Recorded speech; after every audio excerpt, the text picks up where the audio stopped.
जय हिंद दोस्तों, स्वागत है चैनल पर की बड़ी खबर के साथ। एक बार फिर के सामने मौजूद जहां पर चलेंगे। सबसे पहले बड़ी अपडेट में आपको बताएंगे दोस्तों, अखिलेश यादव की ओर से बीजेपी के वीआईपी नेताओं को चुनाव हराने के संकेत दिए हैं। बताएंगे आपको क्या कुछ कहा है अखिलेश यादव ने। और बिहार के अंदर हुए जातीय जनगणना के आंकड़े जारी होने के बाद अखिलेश यादव ने जमकर तारीफ की है। बताएंगे तेजस्वी यादव, नीतीश कुमार के बारे में उन्होंने क्या कुछ कहा है। और राहुल गांधी की ओर से भी बिहार के जातीय जनगणना के रिपोर्ट सामने आने पर टिप्पणी की गई है। दोस्तों इसी के साथ में आपको बताएंगे डीएमके की बड़ी रैली में शामिल होने जा रही है कांग्रेस पार्टी। प्रियंका गांधी, सोनिया गांधी, राहुल गांधी समेत बड़े बड़े नेता रहेंगे मौजूद। बताएंगे किस तरीके का बड़ा कार्यक्रम होने वाला है। वहीं पर 300 से ज्यादा बीजेपी की सहयोगी पार्टी के नेता कांग्रेस पार्टी में शामिल हो गए हैं। दोस्तों चुनाव आयोग ने मध्य प्रदेश छत्तीसगढ़ के चुनाव को लेकर दिए हैं बड़े संकेत। बताएंगे क्या कुछ कहा गया है। साथ साथ छत्तीसगढ़ के अंदर क्या बीजेपी उतारेगी रमन सिंह को मैदान में, मीडिया रिपोर्ट में बड़ा दावा किया जा रहा है। वहीं पर प्रधानमंत्री नरेंद्र मोदी के राजस्थान रैली में फिर से वसुंधरा राजे का अपमान किया गया है। दोस्तों एक एक करके चलेंगे, सभी बड़ी अपडेट की तरफ सारी बड़ी जानकारी आप तक पहुंचाएंगे। लेकिन उससे पहले अगर आप भी मानते हैं कि उत्तर प्रदेश के अंदर बीजेपी के वीआईपी नेताओं को चुनाव हराने के लिए इंडिया गठबंधन को दमदार उम्मीदवार मैदान में उतारने चाहिए तो इस वीडियो को लाइक करके लाल बटन दबाकर, चैनल को सब्सक्राइब करके बेल आइकन दबाकर कमेंट बॉक्स में जय हिंद जय भारत जरूर लिखेगा। चलते हैं सबसे पहले और बड़ी अपडेट की तरफ, जहां पर सपा के नेता अखिलेश यादव ने नवरात्रे में सपा के वीआईपी कैंडिडेटों के ऐलान की बात कही थी। और एक बार फिर से उन्होंने एक कार्यक्रम के दौरान मीडिया को जवाब देते हुए कहा कि मध्य प्रदेश के विधानसभा चुनाव में हम कांग्रेस के साथ गठबंधन करके मैदान में उतरेंगे। यानी मध्य प्रदेश में भी कांग्रेस पार्टी और समाजवादी पार्टी साथ में रहेगी, इंडिया गठबंधन मजबूत रहेगा। लखनऊ के इंदिरा गांधी प्रतिष्ठान में पुस्तक विमोचन के कार्यक्रम के दौरान अखिलेश यादव ने मीडिया के सवालों का जवाब देते हुए कहा कि हम लोग 1 दर्जन सीटों पर सपा के प्रत्याशियों का ऐलान करेंगे। इसके बाद उन्होंने कहा कि बीजेपी हमारे वीआईपी कैंडिडेटों को हराने के लिए रणनीति अगर बना रही है तो हम लोग भी बीजेपी के लोगों को उनके वीआईपी सीटों पर हराने के लिए पूरी रणनीति तैयार कर चुके हैं। उनका इशारा प्रधानमंत्री के क्षेत्र वाराणसी के साथ साथ गोरखपुर, अयोध्या, मथुरा और प्रयागराज सीट पर था। अखिलेश यादव ने कहा कि अगर भाजपा हमारे वीआईपी को हराने का प्लान बना रही है तो हमने भी उनके लिए प्लान तैयार कर रखा है। और जो प्लान हमने तैयार कर रखा था उसकी बानगी तो घोसी के चुनाव में पूरे देश की जनता ने देख ही लिया है। इसी तरीके से हम बीजेपी की वीआईपी सीटों पर अपनी पॉलिसी को इम्प्लीमेंट करेंगे। उनका इशारा पीडीए वोटों की तरफ था, यानी पिछड़ा दलित आदिवासी वोटों की तरफ था। वहीं पर अखिलेश यादव ने कहा कि हम चाहते हैं कि बीजेपी को हराने के लिए मध्य प्रदेश में कांग्रेस और समाजवादी पार्टी एक साथ मिलकर चुनाव लड़े। मध्य प्रदेश में उन्होंने हमें कुछ सीटों पर नाम और प्रत्याशी भी सुझाए हैं। यानी सपा और कांग्रेस पार्टी के बीच में लगातार बातचीत जारी है। उत्तर प्रदेश के अंदर इंडिया गठबंधन के कैंपेन को अखिलेश यादव खुद से लीड करने वाले हैं। दोस्तों यानी जो चुनाव होगा उसमें अखिलेश यादव खुद भी मैदान में उतरने वाले हैं। जो जानकारी सामने आ रही है उसके अनुसार अखिलेश यादव कन्नौज की सीट से मैदान में उतर सकते हैं। इसके अलावा सपा का गढ़ माने जाने वाले मैनपुरी, फिरोजाबाद, आजमगढ़ और बदायूं सीट पर भी सपा बड़े उम्मीदवारों को मैदान में उतार सकती है। इसमें ज्यादातर यादव परिवार के व्यक्ति हो सकते हैं। साथ साथ दोस्तों बिहार के अंदर जाति आधारित जनगणना पर अखिलेश यादव की प्रतिक्रिया सामने आई है। नीतीश कुमार, तेजस्वी यादव की जमकर उन्होंने तारीफ की है। अखिलेश यादव ने कहा कि जातीय जनगणना 85-15 के संघर्ष का नहीं बल्कि सहयोग का नया रास्ता खोलेगी। और जो लोग प्रभुत्वकामी नहीं रहे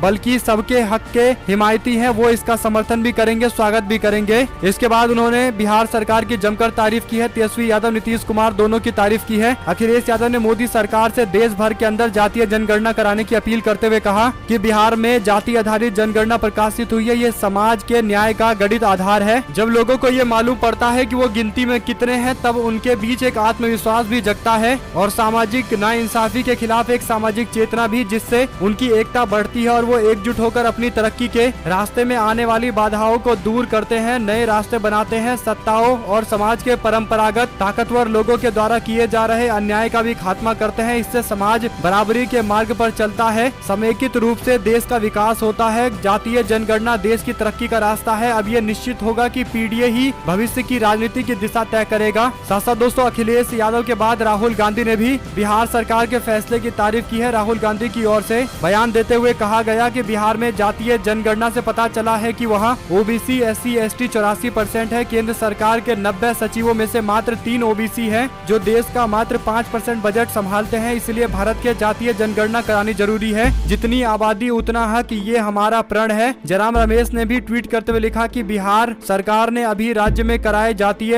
आधारित सर्वे के नतीजे जारी कर दिए हैं। इस पहल का स्वागत करते हुए कांग्रेस पार्टी के द्वारा कर्नाटका जैसे राज्यों के अंदर भी जल सर्वेक्षण कराते हुए रिपोर्ट जारी की जाएगी। उन्होंने कहा कि यूपीए 2 सरकार ने वास्तव में इस जनगणना के कार्य को पूरा कर लिया है, लेकिन इसके नतीजे मोदी सरकार ने जारी नहीं किए हैं। सामाजिक सशक्तिकरण कार्यक्रमों को मजबूती प्रदान और और सामाजिक न्याय को आगे बढ़ाने के लिए ऐसी जनगणना आवश्यक हो गई है। साथ साथ बिहार में जाति सर्वे जारी होने पर नीतीश कुमार, तेजस्वी यादव, राहुल गांधी, सम्राट चौधरी सबने अपनी टिप्पणी की है। नीतीश कुमार बोले कि सब कुछ करने के बाद नतीजा सामने आया है। इसके बाद हमने हर परिवार की आर्थिक स्थिति की जानकारी भी इकट्ठा की है। कल सर्वदलीय बैठक में ये सारी बातें सबके सामने रखेंगे। बिहार के डिप्टी सीएम तेजस्वी यादव ने कहा कि लगभग 85% पिछड़े, अति पिछड़े लोग हैं। सामाजिक आर्थिक न्याय की हमारी योजना है। अब हम विशेष योजनाएं लाकर लोगों की सेवा करेंगे। पूरे देश में जातीय जनगणना होनी चाहिए। पूर्व डिप्टी सीएम और बीजेपी के नेता सुशील मोदी ने भी रिएक्शन दिया है। उन्होंने लिखा कि जातीय जनगणना कराने का निर्णय बीजेपी सरकार ने किया था। आज बिहार सरकार ने आंकड़ा सार्वजनिक किया है। बीजेपी आंकड़े का अध्ययन कर रही है। बिहार में जाति आधारित सर्वे के आंकड़ों पर बीजेपी के प्रदेश अध्यक्ष सम्राट चौधरी ने लिखा है कि नीतीश कुमार की सरकार को मैंने ही कहा था कि सर्वे जारी करे, लेकिन यह आधा अधूरा है। इसी के साथ उन्होंने कहा कि लालू की आदत ही रही है कि जातीय वैमनस्य फैलाया जाए और वोट बटोरे जाए। बीजेपी ने ही मंडल कमीशन की सिफारिश को लागू किया था। बीजेपी ने ही मंडल और कमंडल को लागू किया था। बीजेपी केवल एक ही एजेंडे पर चलती है और वो है विकास। साथ सोनिया गांधी तमिलनाडु की यात्रा कर सकती हैं। 14 अक्टूबर को डीएमके ने एक प्रोग्राम रखा है जिसमें इंडिया गठबंधन के बड़े महिला नेताओं को आमंत्रण भेजा गया है। सोनिया गांधी, प्रियंका गांधी, महबूबा मुफ्ती, कनी मोजी, ममता बनर्जी, डिम्पल यादव को बुलाया गया है। ये सारे टॉप पॉलिटिकल पार्टी के महिला नेता हैं। 26 इंडिया गठबंधन की महिला नेता इसमें मौजूद रह सकती है। 2024 के लोकसभा चुनाव के मद्देनजर इंडिया गठबंधन की ओर से ये बड़ी रैली दोस्तों तमिलनाडु में की जाएगी। बीजेपी के महिला आरक्षण के दावे पर एमके स्टालिन इस तरीके से काउंटर करेंगे। साथ साथ दोस्तों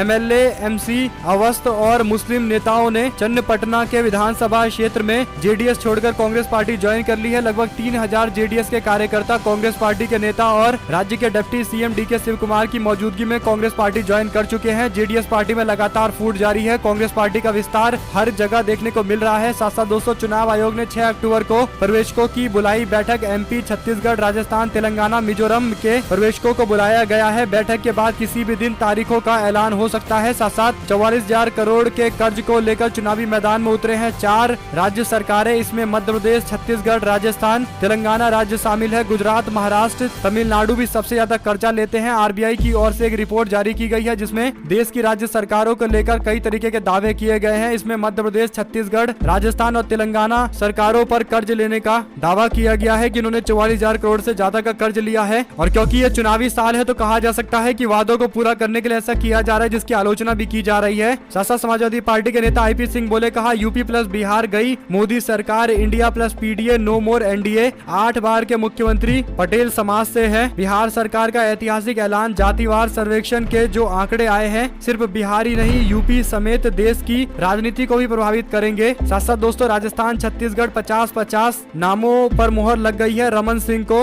राजनांदगांव से एक बार फिर मैदान में उतारा जा सकता है, जबकि संपत अग्रवाल को बसना से मैदान में उतारा जा सकता है। राजस्थान में भी कभी भी पहली लिस्ट जारी की जा सकती है। आपको बता दें कि भाजपा के केंद्रीय चुनाव समिति की बैठक में छत्तीसगढ़ और राजस्थान के 50-50 उम्मीदवारों के नाम पर मोहर लग गई है। पार्टी के सूत्रों के मुताबिक राजस्थान के 50 उम्मीदवारों की लिस्ट जल्द जारी हो सकती है। छत्तीसगढ़ के पूर्व मुख्यमंत्री रमन सिंह का राजनांदगांव में तो बसना के संपत अग्रवाल का नाम लगभग तय हो गया है। बीजेपी की बैठक कई बार हुई है और देर रात हुई कई सारी बैठकों के बाद बीजेपी ने निर्णय लिया है। साथ साथ दोस्तों आईएनएलडी पार्टी के द्वारा एक बड़ा कार्यक्रम आयोजित किया गया था देश के पूर्व उप प्रधानमंत्री के जन्मदिन के मौके पर, लेकिन कैथल की रैली में इंडिया गठबंधन के कई सारे नेताओं ने रैली में आने की बातें कही थी, लेकिन अंतिम समय में कई सारे नेता मौजूद नहीं रहे, जिसके कारण इंडियन नेशनल लोक दल के कई कार्यकर्ता नाराज बताए जा रहे हैं। अभय चौटाला के लिए और ज्यादा मुश्किलें बढ़ गई है। दोस्तों आपको बता दें कि अभय चौटाला ने हरियाणा में अपनी स्थिति को मजबूत दिखाने के लिए रैली बुलाई थी, लेकिन इंडिया गठबंधन के लोग जो जाने वाले थे उसमें से ज्यादातर लोग नहीं गए, चाहे तेजस्वी यादव हो या फिर अखिलेश यादव हो या फिर नीतीश कुमार हो। साथ साथ दोस्तों प्रधानमंत्री नरेंद्र मोदी के राजस्थान के दौरे की कुछ तस्वीरें आई है जिस पर सवाल भी खड़े हुए हैं। प्रधानमंत्री नरेंद्र मोदी के कार्यक्रम के दौरान एक बार फिर से वसुंधरा राजे को बोलने नहीं दिया गया, उनको भाषण नहीं देने दिया गया और प्रधानमंत्री के कुर्सी से लगभग 3 कुर्सी बाद उनकी सीट लगाई गई, जो पहले प्रधानमंत्री मोदी के बगल में बैठती थी, क्योंकि राजस्थान की सबसे बड़ी नेता के तौर पर बीजेपी उनको ट्रीट करती थी। लेकिन इस बार अलग ही मामला देखने को मिल रहा है। वसुंधरा राजे के साथ किए जा रहे इस व्यवहार पर लोग सवाल पूछ रहे हैं। बीजेपी के द्वारा जो महिला